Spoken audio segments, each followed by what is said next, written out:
users investing in your company is a very strong signal. Yeah. We did that round in March 2024.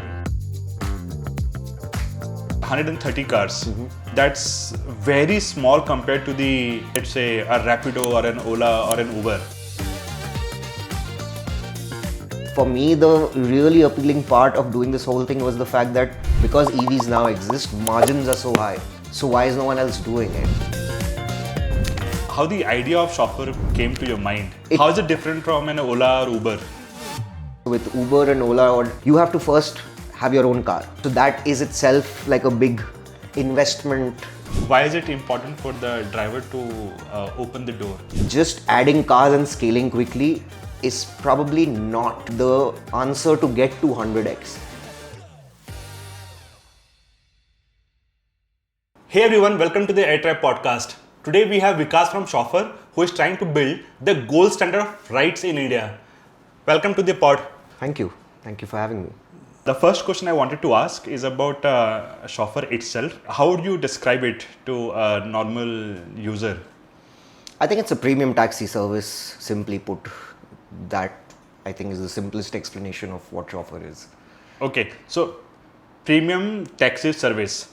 Is that why you say it's the gold standard of rides? I mean, the gold standard essentially of anything, means that that's the benchmark to strive towards, right? Like that's the epitome of that segment or that industry. The gold standard of rides, interestingly enough, even though we use it a lot, actually came from a user himself.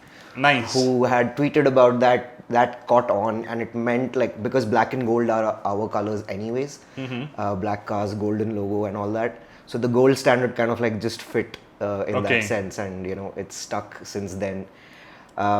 So that's what it means for the user. But what does it look like in terms of see, the user experience? How is it different from an Ola or Uber? In some ways it's not, because in some ways it's a car taking you from point A to point B. But that journey of going from point A to point B, that's wherein like a lot of the differences lie. Some of them, like our basic ones, like the cars are cleaner, they don't smell bad, ACs are turned on. Some of them are more like, human specific, in the sense drivers take care of you, they speak politely, they are not talking on the phone for like hours while you are in the back. That is another aspect of that. The third, as I was telling you guys before the shoot started, is the human customer support angle. We, don't have bots, we don't have, you can reach out to us on multiple platforms and we make it very accessible, and a human is answering your queries or concerns or whatever issues you are facing. So all those things combined, I think, make it the gold standard for users, for our guests. For what it means in product, I think it has to again be like a smooth experience. B, I think a lot of the product is what we ourselves as users would want to face or want to experience.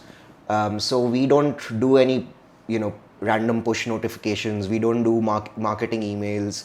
We do not disturb you, basically. You will only get transactional related messages, with driver details or saying your booking is confirmed, or, your invoice and things like that. Beyond that, you're not getting any mailers from anyone. So in that sense, product, the gold standard there is essentially trying to kind of build a product that you as a user yourself would want to use and be happy about. That is very interesting. Does it have something to do with the scale that you are at? Can you also share with us what is the scale right now? And if that is why you are able to do some of these things at this scale, and whether you will be able to maintain it as you scale further? I mean, so the scale where we are at is we have about 130 odd cars between Bangalore and Delhi. We do about 600 to 700 trips a day. Even till this level, like I remember discussing this when we were at 10 cars, like will it be sustainable, word of mouth, what will happen as we grow, we'll have to do it. And maybe at some point we will have to do it in terms of, doing marketing, still not spam or anything, but like, other forms of marketing. But so what's your current approach to marketing? Like if you're not doing the traditional stuff, then what do you rely on? Is it word of mouth? or We social primarily media? rely on word of mouth. So our marketing is to basically be like, look, instead of marketing, like focus on building a delightful experience through and through, and the marketing will take care of itself if you're able to kind of do that. Okay, basically give a great product experience to your users. Yeah. So they go ahead and talk about it with their friends and family. More people get to know about the brand. They Yeah. come to the brand with zero CAC. Correct? Yeah, pretty much. Okay, understood.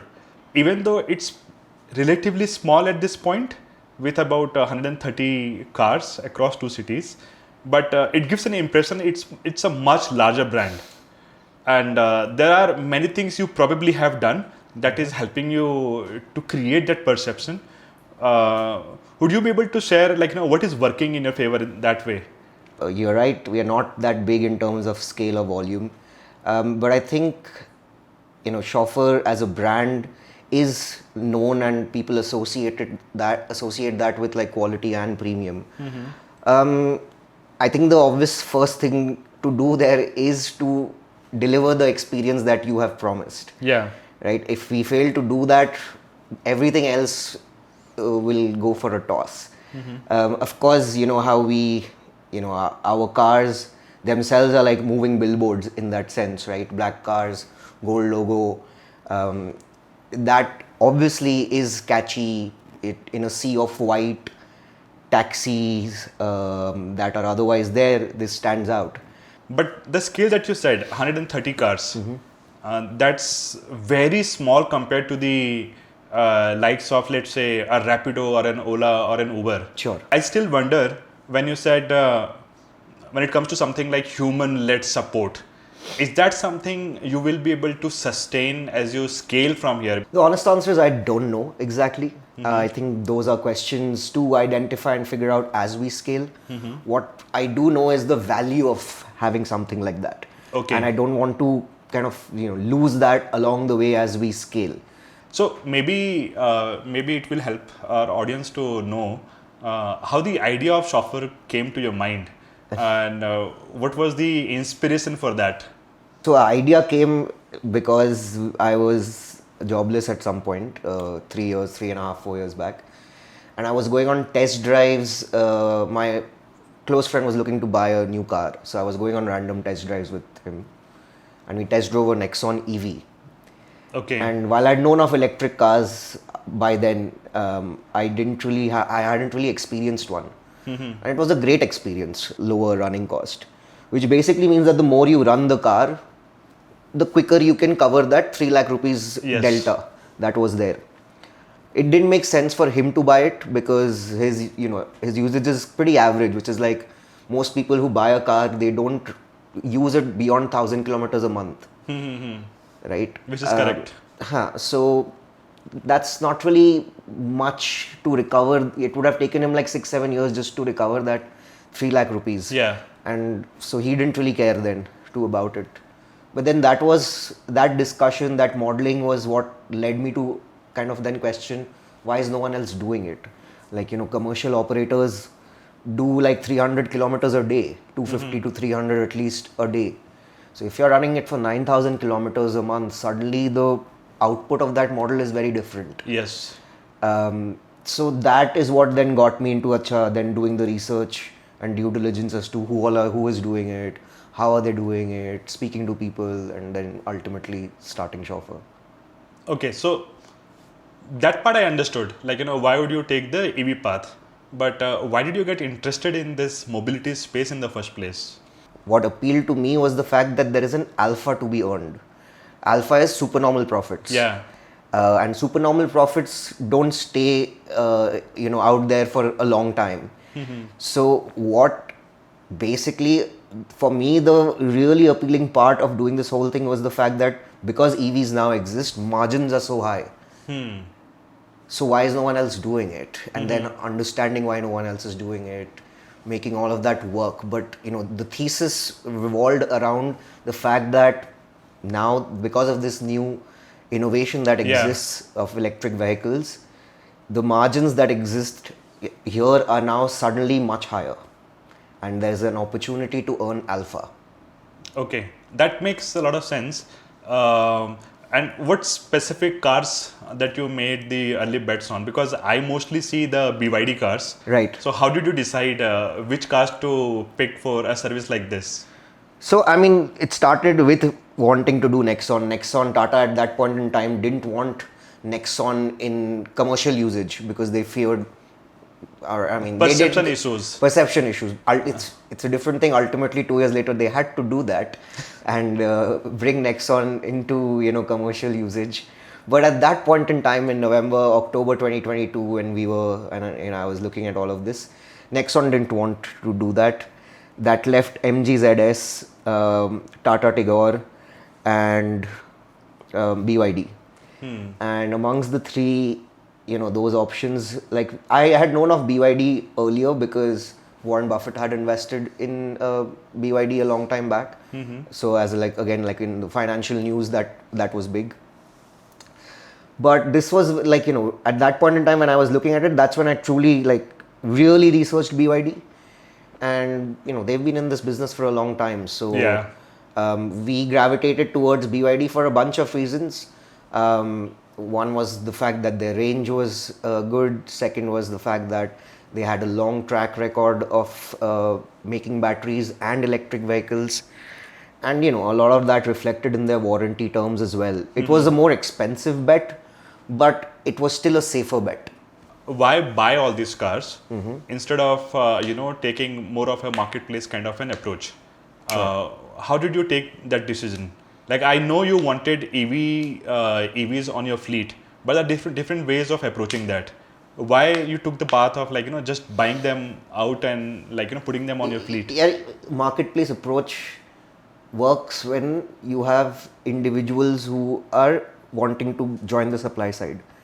Right, and then then you have individuals who are on the demand side as users. Correct. The problem with doing EVs today is that you won't find individual drivers who are wanting to buy EVs, and their reasons are justified.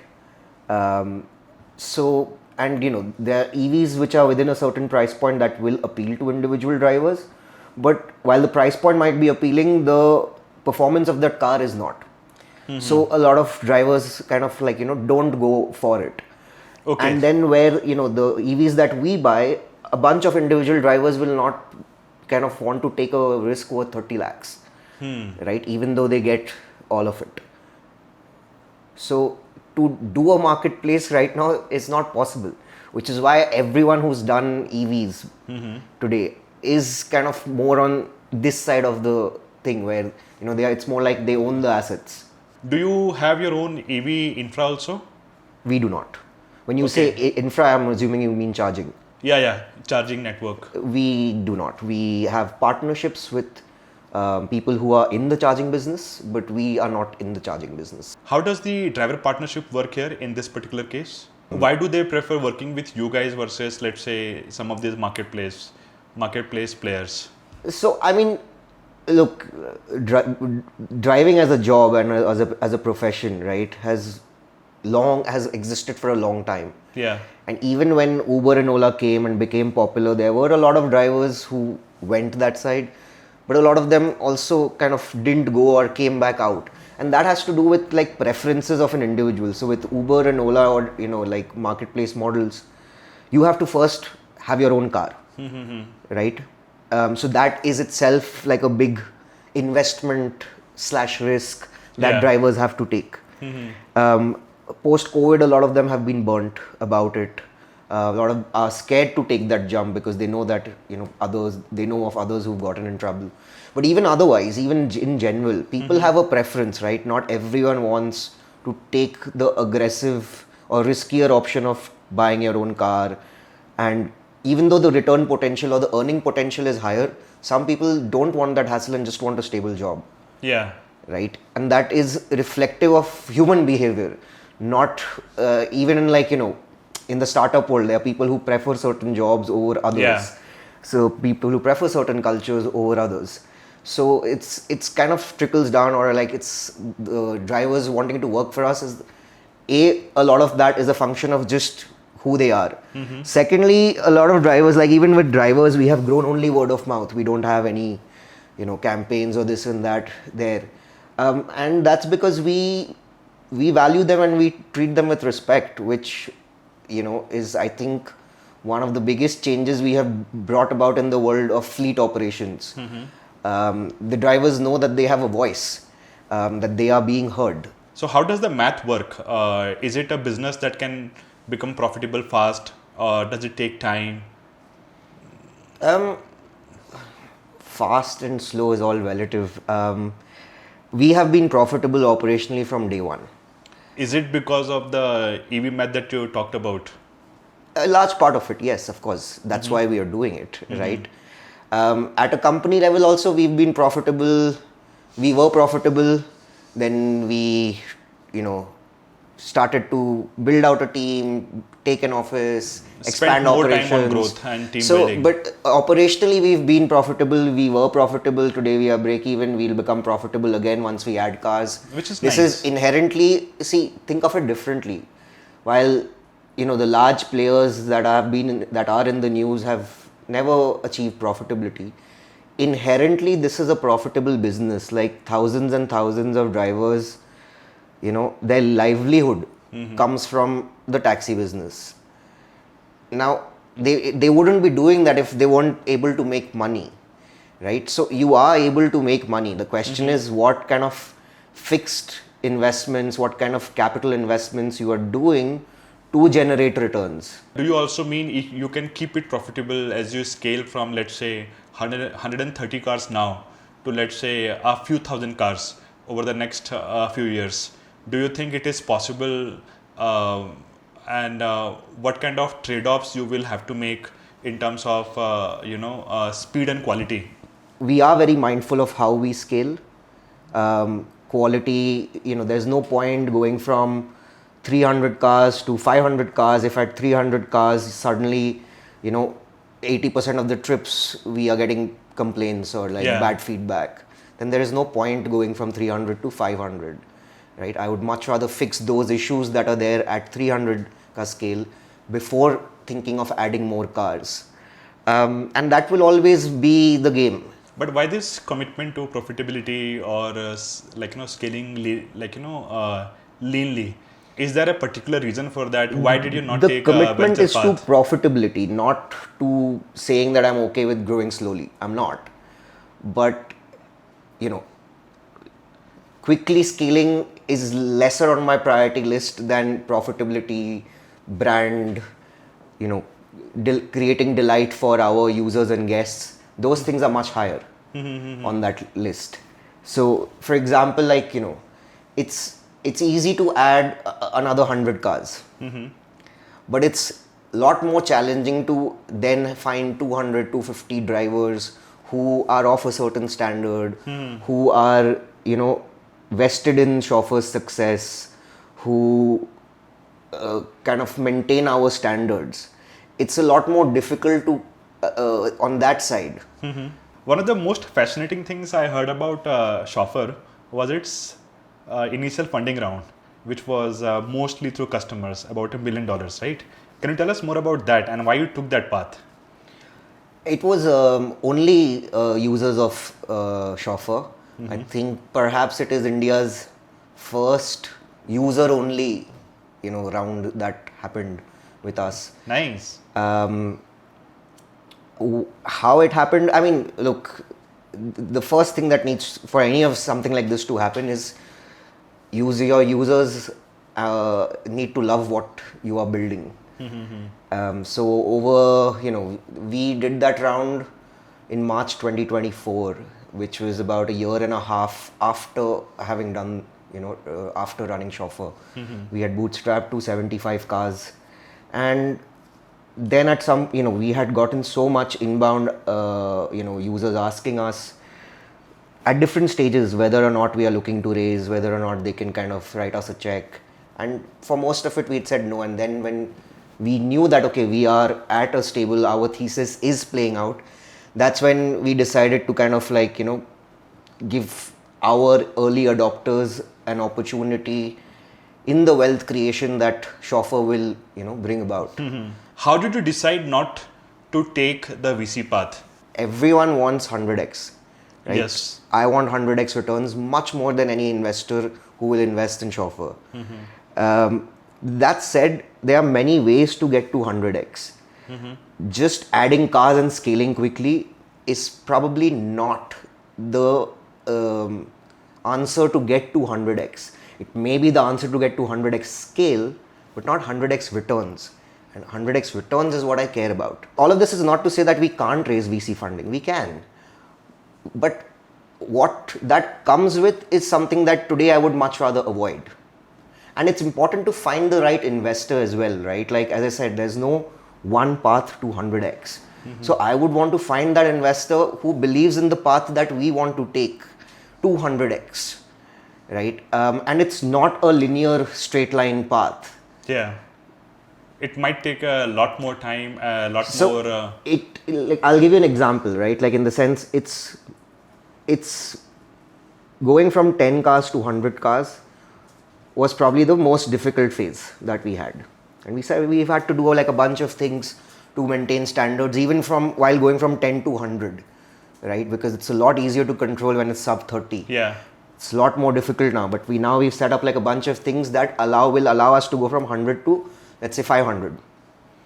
Now, what we do in this 100 to 500 will determine how easy it will be for us to scale from 500 to 1000. Correct.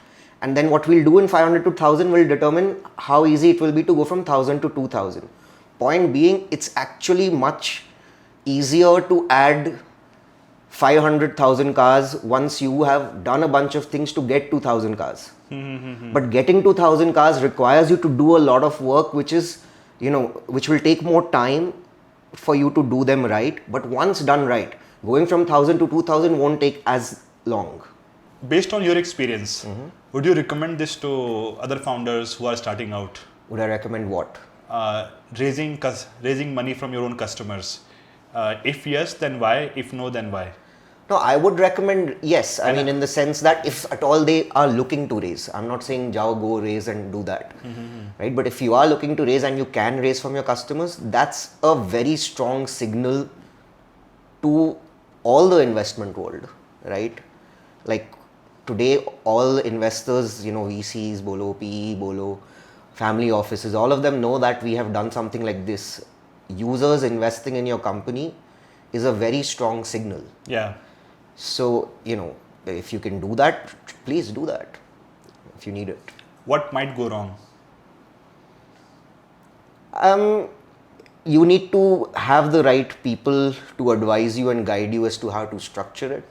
If you don't have that, if you can't do that correctly, then sometimes things can go wrong. If you yourself don't have conviction and clarity as to what you are offering them, why you are valued of a certain, at a certain valuation, then those things become very difficult to convince others of if you yourself don't have that clarity.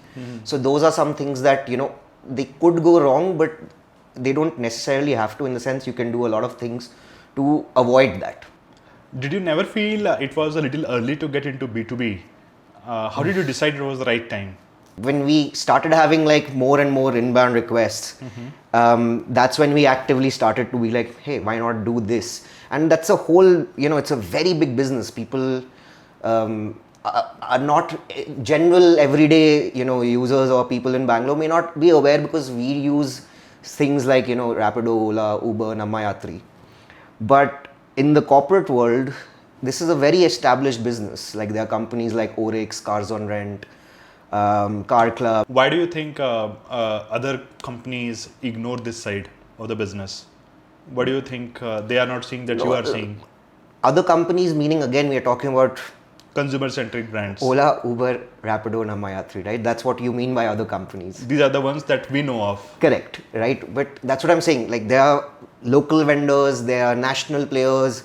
It's not an ignored segment. So you said there are three different types of services people can use, right? Yeah. You said airport transfers, rentals, daily rentals, and outstation. Yeah. But you didn't mention on demand. Yeah. Which is also not something that I found on the app when I was looking at it. Why do you not have on demand? on demand means what? Means like right now I'm in HSR, I want to go to, let's say, Indranagar. Yeah. And I want to go in the next 5 minutes, right? Now for anyone to do that, you need to have supply that is distributed across so that you can get a cab in the next 5 minutes. Correct. Right? That requires scale. And when I say scale, I don't mean 5,000 cars. Like 5,000 cars is not enough to spread across Bangalore. How many you might need for that? I am not sure of that number. I would be very surprised if that number, for you to do on demand well, right? You can do it in pockets. You can be like, I am on demand in HSR or I am on demand in Indranagar. But again, that supply needs to be there throughout for you to be able to do on demand well. How do you decide the cities? I mean, Bangalore happened because I live in Bangalore. And also most an early familiar adopter with that. market. Yeah, I mean, it's lucky that it's an early adopter And also market. the airport doesn't help. It does help. Like airport doesn't help the users. Sure. So No, but it that's comes what, handy for right? you. Like when we were starting out, like the thesis was like, why will someone take this? And then it became like, yeah, why will someone not take it? Like the airport is 1.5 hours away. There are issues. Like for example, my on biggest. good days it's 1.5 hours. Yes. It can take 3 hours. Right. And there are issues with alternatives. Like my biggest pet peeve is drivers talking on the phone. Because for like 15-minute ride, it's fine. But if it's like a 1 hour ride, I don't want that. For others, like, it's different things for different people. Like, Do you have to pay extra for drivers not to talk on phone? no. I mean, their incentives are aligned with the feedbacks they get. So if you're talking on the phone and I get, that's a negative feedback. And then your incentives will reduce. Because you know what? You have done something that has not met the Shoffr experience standard. You said something interesting. Their incentives. So they have an incentive model Yes. on Shoffr also. Yes. But it is directly tied to the feedback that they get. Yes. What else do you consider as a parameter for these incentives which helps you drive the right driver behavior? Yeah, so we ask whether the car was clean or not. We ask whether driver was talking on the phone. Was the driving fine or rash? Did the driver open the door for you? Okay. Any other feedbacks that they have? Does it have anything to do with the cultural context here in India? Like, why is it important for the driver to open the door? I don't think it's Or does it have something to do with the term itself that you're using, Shoffr? Shoffr. No, I mean, a lot of it is that, right? Like, this is not India specific, right? Like, if you take a Shoffr in New York, the driver will open the door there for you that's as what well. I was coming to. Right? So yes, we like the fact that it's called Shoffr implies, or that's what we kind of want to provide, that experience. Not obviously the same black limousine experience can't, but to some version of that Shoffr experience, right? And that means the driver should be wearing a uniform, the car should be clean. Small gestures like opening the door help in creating that delight. So, Vikas, like I said, most of our community members and audience consists of people who want to become builders. What advice do you have for them? I mean, as a founder, I've just been a founder for 3 years, so it's not like this advice, and I don't think I'm the best person to give that advice. I don't think I've earned those rights yet. That said, I think, the things that have helped me is asking for help, being okay, like you may not have the smartest questions all the time, but whatever question you have, if it helps you build a thesis or answer something that will help you build your thesis, you should have the courage to go and ask. The other is, I would encourage everyone to go deep in any one thing. Like for example, for me, that has been the world of finance. I've gone in a lot of depth in that, right? Both from a knowledge perspective as well as experience perspective. Going deep actually helps you in then building out the breadth, which is what you will need as founder. Like you need to be a generalist of sorts, but having depth in one thing teaches you a bunch of things that will help you in managing the horizontal nature of being a founder. Yeah. So thank you so much, Vikas, for coming to the pod. It was great speaking with you. Thank you.